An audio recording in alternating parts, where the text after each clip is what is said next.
Hello, and welcome to another episode of Multi-Track Minds. Today is a very special interview with a very prominent attorney here in Chicago and beyond, very respected individual I'm very happy to have today. It's just a quick disclaimer, if I may.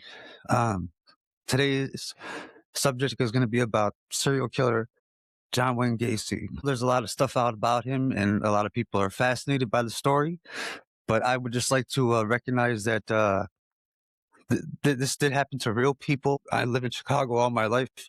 It's part of Chicago's history, and it happened to real people. There's real victims, real families involved. And I just want to show as much respect as I could about that. I'm not trying to sensationalize, any evil acts this man committed. It's just part of, like I said, part of our history. And we're talking to Karen today to, talk about how that all happened and stuff. So, I'd like to welcome my very special guest today, Miss Karen Conti. Karen, Thank you for having me, Chris. Thank you so much.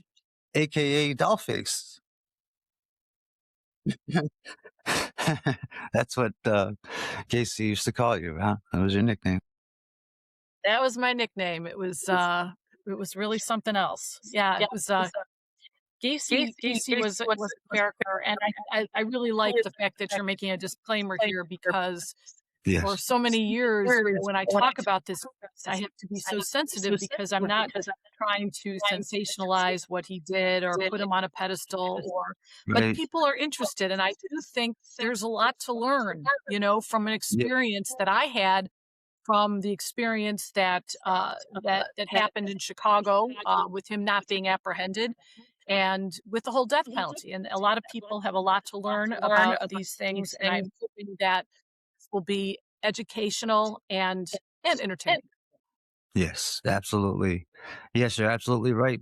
And it's living in Chicago my whole life. Um, the story's not going anywhere.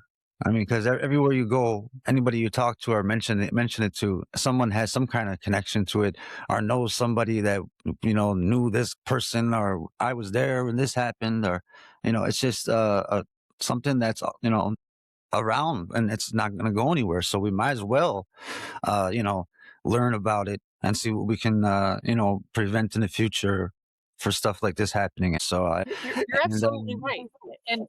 I can't be in a room of more than maybe 20 people where someone doesn't have a connection to one of the victims. Or, interestingly, there are a lot of people in the community who he tried to prey upon, yeah, or somebody who had a friend who he tried to prey upon exactly. and got away or didn't go for it. So there were potential victims along with real victims here.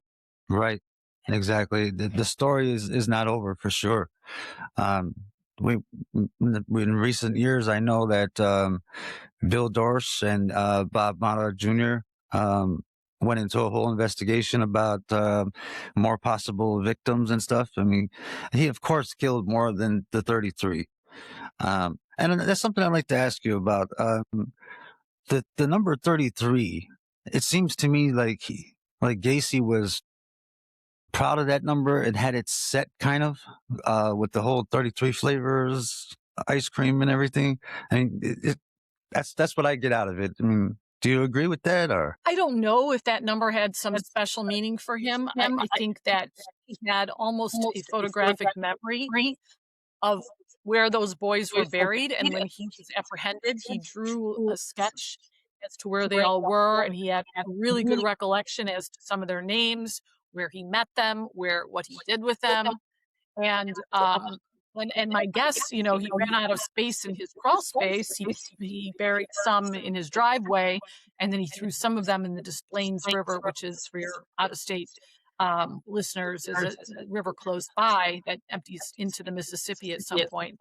But I will tell you that Gacy was out of town a lot, and he was building things for different drugstores and different franchises. And you can't tell me that in the middle of his crime spree, he wasn't in some of these less populated areas where nobody knew him, picking Right. up young men and boys Hmm. and assaulting them, burying their bodies in places that are easier to hide bodies. So Right. I truly and firmly believe that. Oh yeah. Oh yeah. I'm with you on that 100%.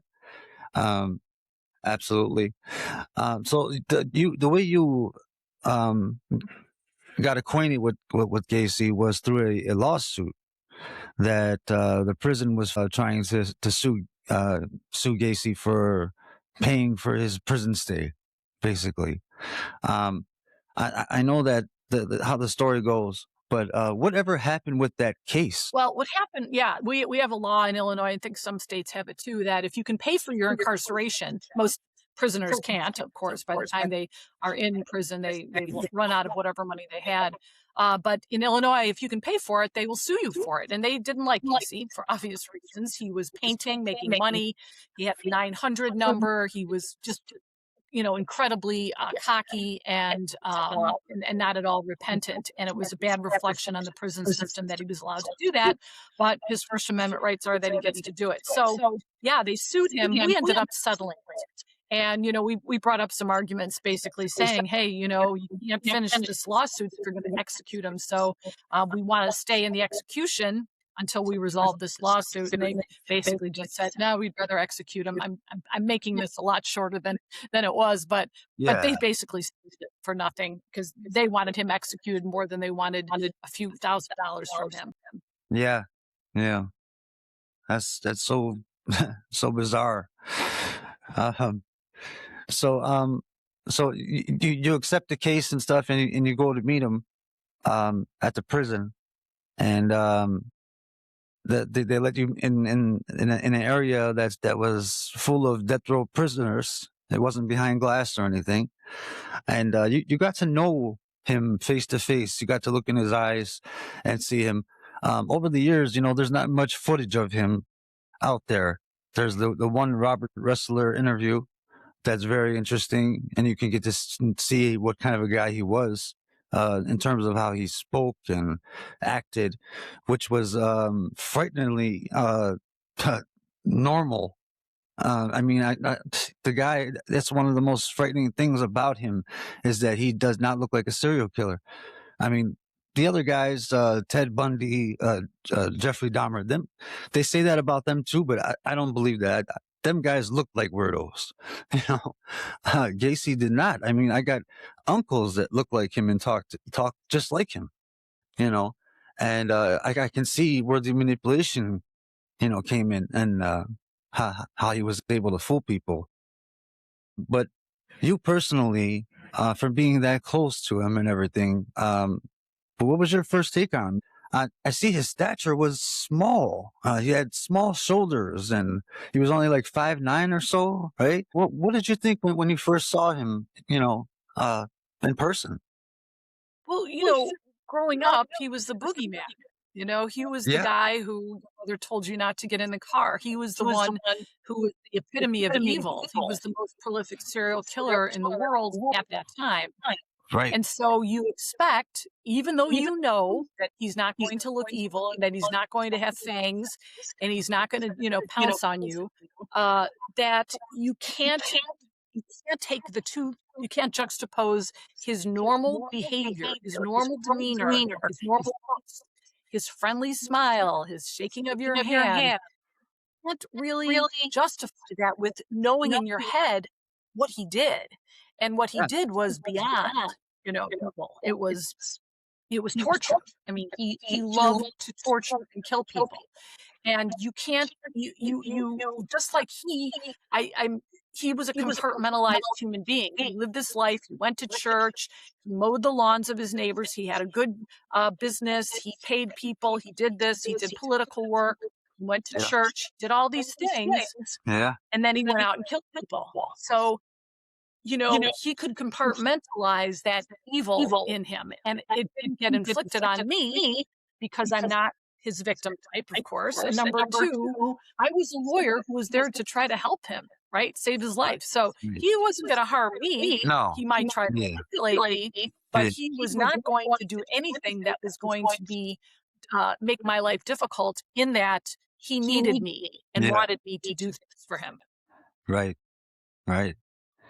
Um, Unlike the guy, I forget his last name. No, I know his name is Jason. He's the one who wrote the book about in Dear Mr. Gacy with the letters and everything. He claims that he was manipulated by him and actually attacked by him in the prison. There's people that believe that's true and people that don't believe it. What do you think? I don't know, Jason. It's hard for me to believe that just because there's so much security.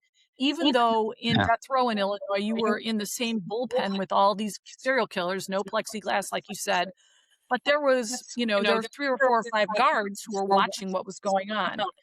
Really hard for me to believe no one saw that, reported it, punished Gacy for it. It doesn't make any sense. It's not like they were in a cell alone. If I'm a Yeah. betting person, I'd say it didn't happen. Yeah. I think it's just for the sensationalism, and they made a movie out of it and everything, and that's all. That's all it is. Yeah. Yeah. Well, Gacy, a lot of people have made, and people will say it's about me. I waited 30 years to write the book because I didn't want to be associated with him anymore. But after a while, I just said, I have a story to tell. Oh I have a yeah. story that people ask me to speak about in women's organizations, legal death penalty organizations, Mm-hmm. um, psychological conventions, crime conventions. And so I speak about this because people are interested. So why not write a book and leave it for other people who need? We're not going to make millions of dollars on books these days. That's not why I wrote it. But Right. again, I think that when you tag yourself to somebody uh, that evil, there's an attraction to try to get some attention because of it. Yes. Yeah. Yep. And your book, I really enjoyed reading your book. Um, uh, Thank you. People out there in the audience, um, you guys have to get this book. The title I love. It's such a perfect title.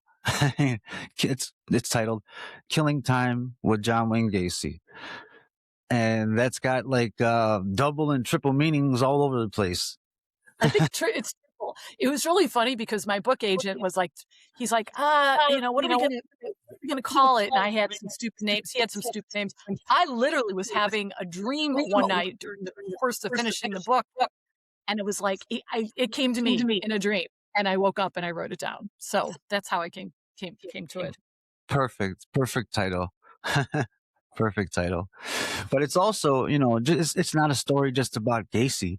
And I enjoyed the aspect of how you explained your younger life and how you studied to be an attorney. And, you saw opportunities and you went after them. And I think that's very admirable, and it's very interesting for people that are studying law today to read your book and to see your experiences, what you went through, and you made a lot of sacrifices as well, because you knew that you were forever going to be associated with Gacy, and that was a 50-50 thing. It was a good thing, and it could have been bad too. And you took that chance, and you weren't afraid of it. And Well, and I, I always say there's a thin line between being brave and being stupid. And so, right, back in my late 20s, it might have been the latter. But I appreciate that you're saying this because one of the messages in my book that I hope some people get out of it is that when something happens to you when you're young and you take on an opportunity that maybe it's unpopular or difficult or adverse, or you suffer something in your life that is difficult, that makes you more, well, you can either weaken you or you can become more resilient and strong. right, And I think the Gacy opportunity, looking back 30 years, I was able to say that changed me. It made me resilient. I mean, when I had hate mail and bomb threats and people calling me all kinds of names walking down the street, you change and you become tougher. And I'm a better person. I'm a tougher person. I'm a better lawyer, having done what I did. absolutely, yes, yes, absolutely, and a great book it is. A very good job on it. Absolutely. I don't want to take up too much more of your time, but I do have a few more things I'd like to ask you. Um, since you spent time with Gacy, from the time when you first met him till as I understand it, you spent up until the last day with him, maybe even the last few hours. before he was executed, correct? Yes, I did. I spent a lot of time with him in person, 40, 50 hours maybe, and on the phone almost every day. So another, 100 or so hours probably. It's known that he didn't have any anxiety, or at least show any anxiety that he was about to be executed. From what I heard and read, he was very relaxed about it, and even said something like, I'm not going to panic until that they put the needle in me." That and you know that's probably I can understand that. It's probably true. But what I'm getting at is his execution was, how do you say, controversial, botched. There's a few things that went on there that are kind of weird. Um, First of all, he he he had said to many people, "They'll never execute me. I'm going to be my own judge, jury, and executioner. I'm gonna do it my way."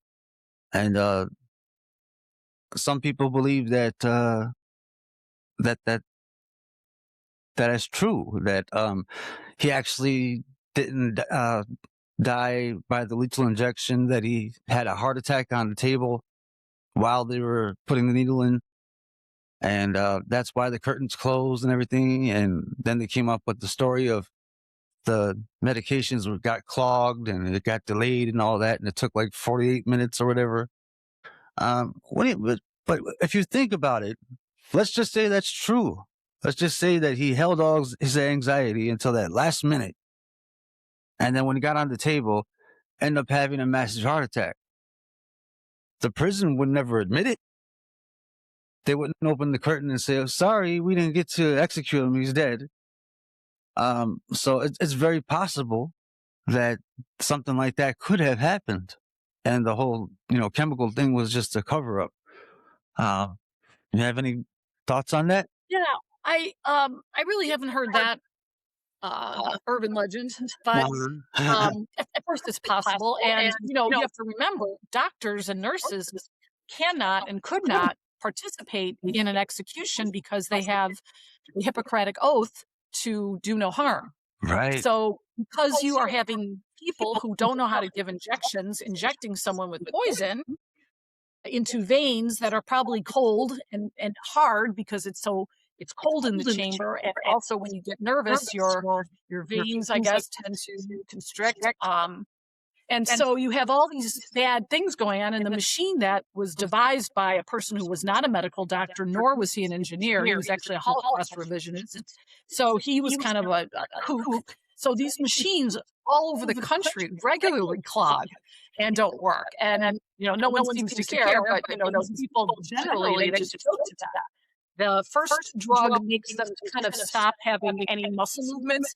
So when that second one comes in, and the poison ends up coming into your veins, you can't move around, but that doesn't mean you're not feeling pain. So Right. my understanding is that the machine clogged. We predicted it would because it had in the past, and it did later on in different states and in Illinois. And my guess is it just malfunctioned, and it took quite a while for him to actually die. Yeah. Yeah. So he had quite a last day. Um, at least that's how it's described in your book. Um, he had friends and neighbors come over and hang out with him. Yeah, well, Gacy was locked away in a hellhole in southern Illinois for 14 years in a cell that's like half the size of a parking space. So at the end, he has his last meal and they put it on the table, and he was allowed to have his lawyers from all the years. He allowed to have his family and his sisters and his neighbors and people who loved him. I will tell you, that was one of the most shocking things to me out of the whole representation is Hmm. that day, when going into the evening when he was getting ready to be executed, he had all these people around him who were sobbing, who loved him, Yeah. who knew exactly what he did, but loved him anyway. it was very confusing to see that because Yeah. most people don't understand how can you love somebody who's capable of that. But I can't explain it either. But there it was. Yeah. Yeah. And they're victims as well You're because, absolutely right. Not no one cares about yeah, it, but the right. sisters and they had to change their name. They moved out of town. They Yeah. can't even have a burial stone with their name on it, right?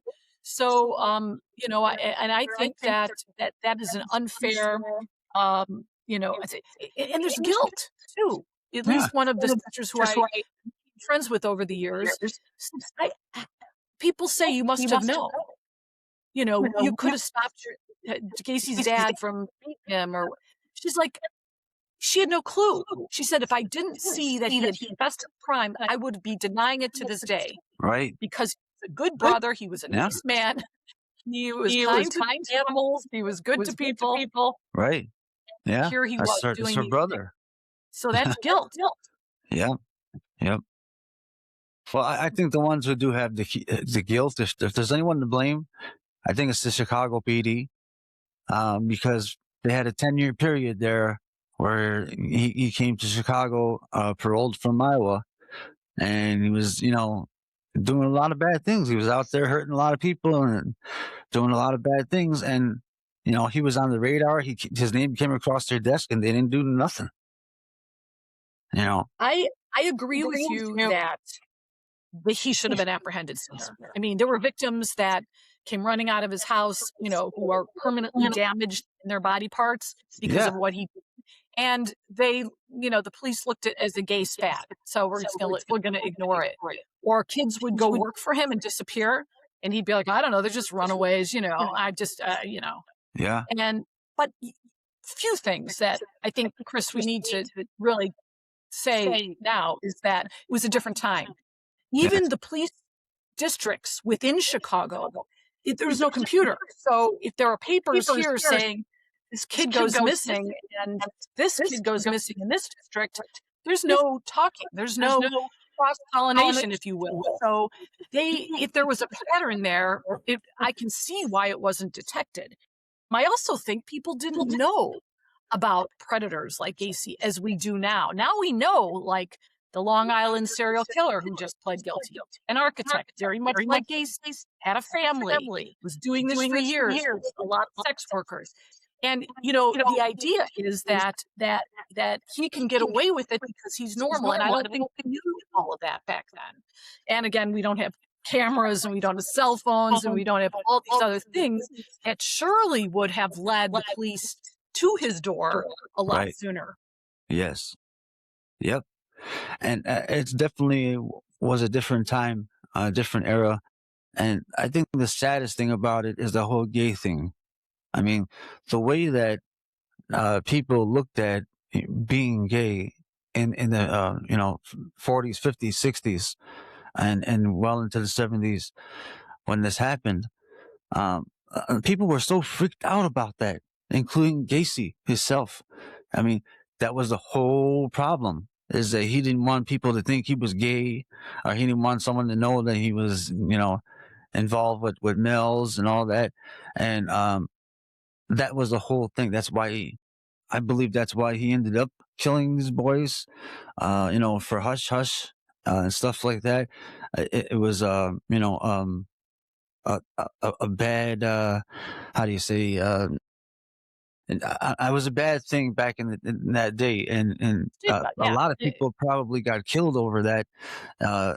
Aside from Gacy, other people to cover up things, and not now it would be totally different. And Gacy would be able to be out in the open, and nobody would care, and it wouldn't be a big deal. And the murders would never, those murders would kind of murders would never happen today because of things changed. And one of the psychiatrists, and I read a lot of these records, again, speculation. We don't know whether it's nature or nurture, whether his father beating him, whether, his Catholic upbringing juxtaposed with him being gay.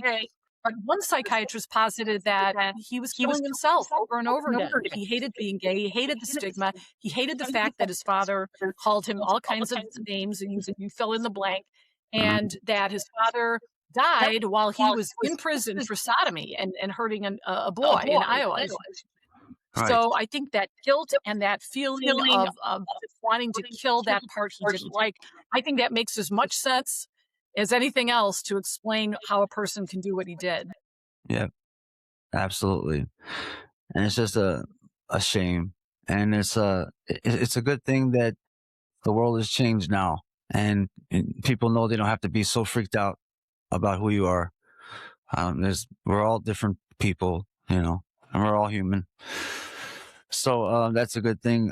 But like you said, we remember this case and we keep talking about it so we can learn from it, and we can, if we can find if there's additional victims out there, and we can locate them and bring closure to their families. That's a great thing. DNA has done a great job in the past few years. We identified some unknown victims, so that's a great thing. And I, I think that's what we need to keep doing. We just need to keep talking about it, learning about it, and researching it, and being on top of it.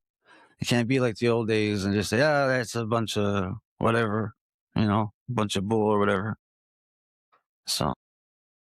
Yeah. So yeah, the story went in, and the sad part too is that our sheriff in Cook County, put up a lot of money here to try to get these remains identified and open the phone lines. Hey, if you had a kid who went missing in the 70s, in this vicinity, please call us. We will do a DNA test.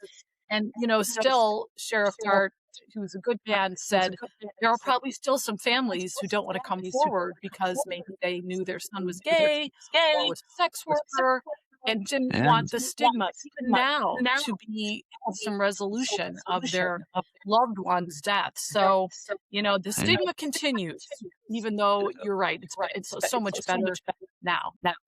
Yeah. Yeah. All right. So, what's next, Karen? What do you got coming next? Do you got another book coming, or what's the plan? Well, I'm almost done with my second book, All right.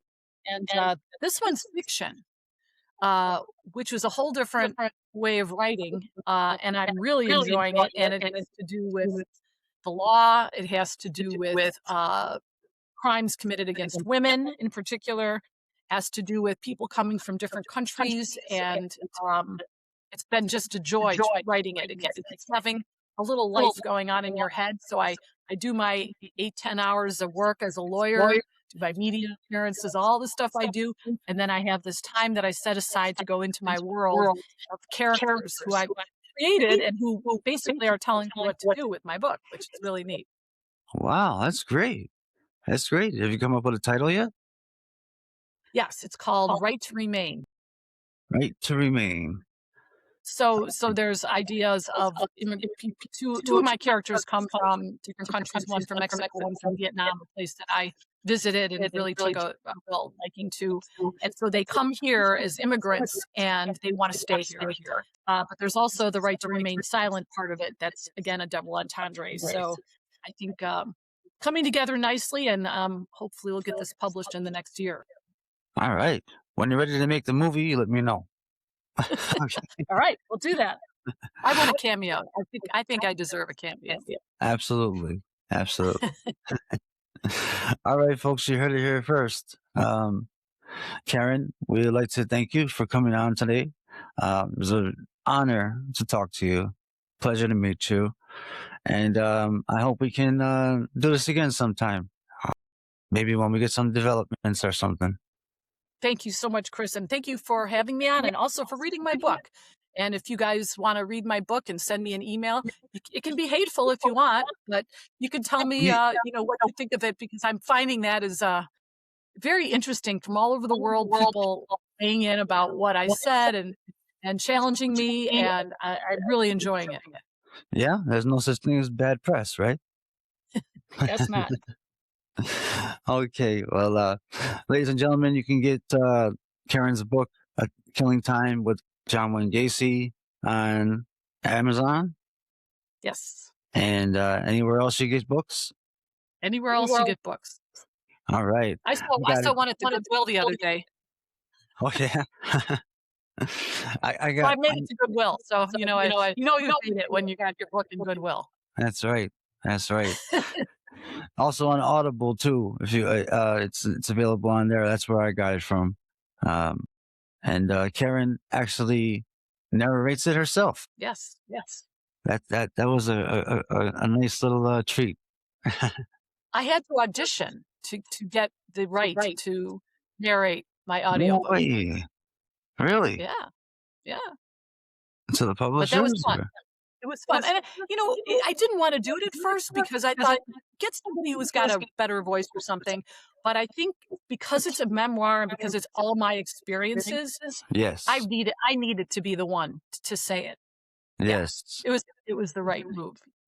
Oh yeah. If it's an autobiography, or memoir, it should be in the person's voice. It takes away when it's someone else's voice. You don't enjoy it as much. Exactly. Okay, Karen. Well, thank you again. Ladies and gentlemen, All right, multi-track Chris. minds, please remember to subscribe, share, like, comment, dislike, whatever you want. We'll take it. Alrighty. We'll see you next time. Thank you very much.